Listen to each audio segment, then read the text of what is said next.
Good morning, everyone. It is really early in the morning, so I'm going to be kind of quiet. Um, it's super snowy here, and I am coming down with a cold or something.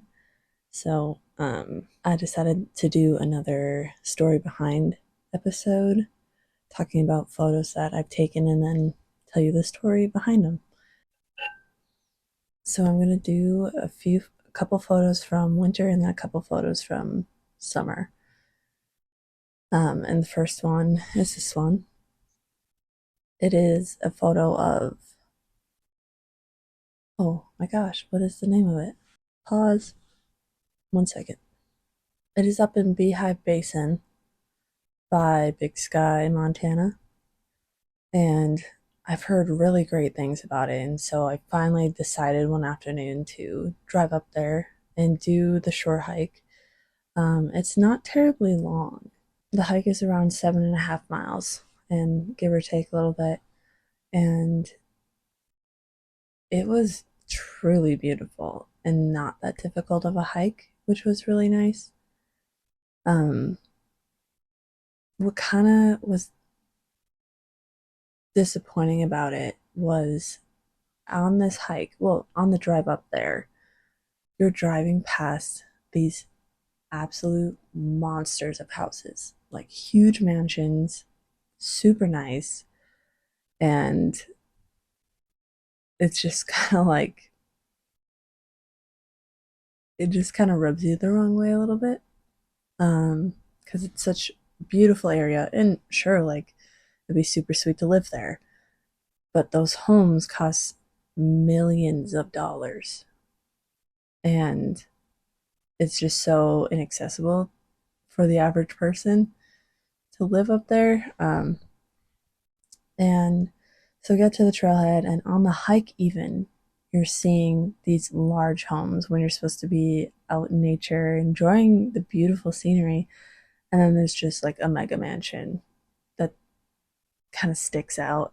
And so that was disappointing about the hike. It was a really quiet afternoon, which is nice. There wasn't a ton of people up there. And especially, I went in the afternoon and I never hike in the afternoon. I always do it like sunrise because I don't want to have to race the sun for it to get back to my car before it's dark. I don't like doing that, and I don't want to be forced to hike in the dark.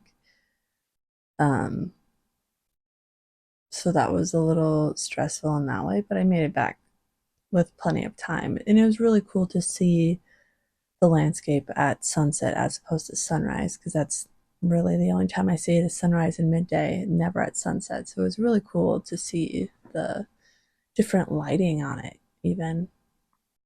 It was a super shallow lake, so I was not about to get in it. It also felt like you probably aren't supposed to get in it anyway. It was super shallow, didn't it couldn't go swimming in it, essentially. So that was a little disappointing, but it was still so beautiful and the lake was so calm that the reflection was really awesome. And they had a million of these little flowers and glacier lilies everywhere, which was absolutely incredible. This next one is me sitting in a chair up at Highlight Reservoir. And this is actually the same time that I filmed a different video, which I'll link up here. I need to sit over here so you can actually see the photo. It was filmed the same time as this photo, and it was a really wonderful morning. This one captures a different perspective of that morning. I sat down and journaled for a long time, and I want to capture more real life moments because a lot of it is just me hiking and standing. And although I'm capturing photos of what I'm doing in my life, it's still not the like candid style.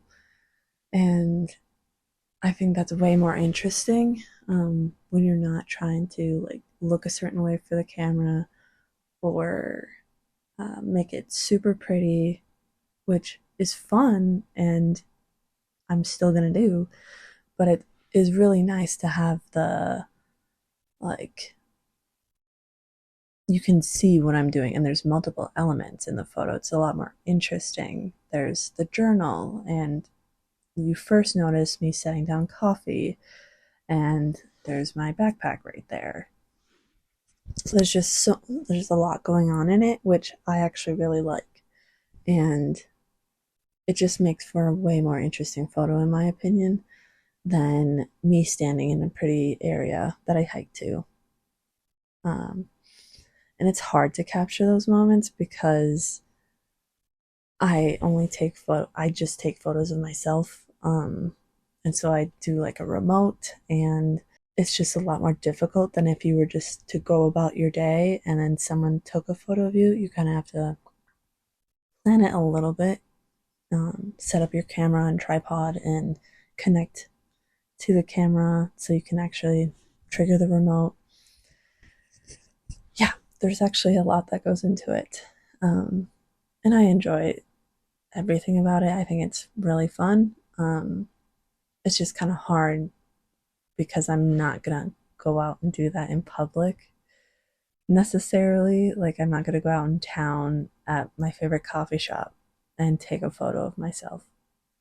That would be the most embarrassing thing I could think of. Um, Whereas, like, if I had a friend take a photo of me at my favorite coffee shop, it'd be less embarrassing. It'd still be pretty embarrassing, but there's a certain level that I'm not going to cross. And going out in public in town is not one of them that I feel brave enough to do that. Um, yeah. So, this photo, I am standing on the Bridgerbowl Ridge line, and it was the best day snowboarding I've probably ever had. Um, Specifically, this run that I did.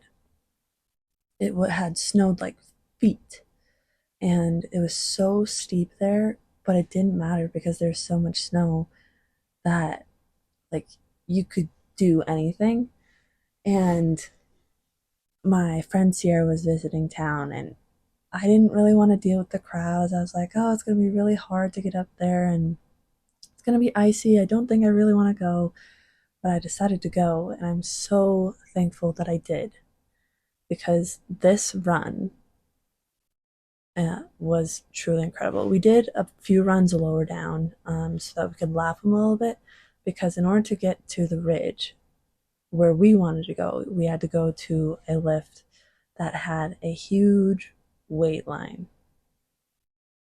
And I think we waited probably an hour. I don't know, it was a really long time in order to even just get on the lift, and then we had to hike from there. And we decided to go, and it was entirely worth it.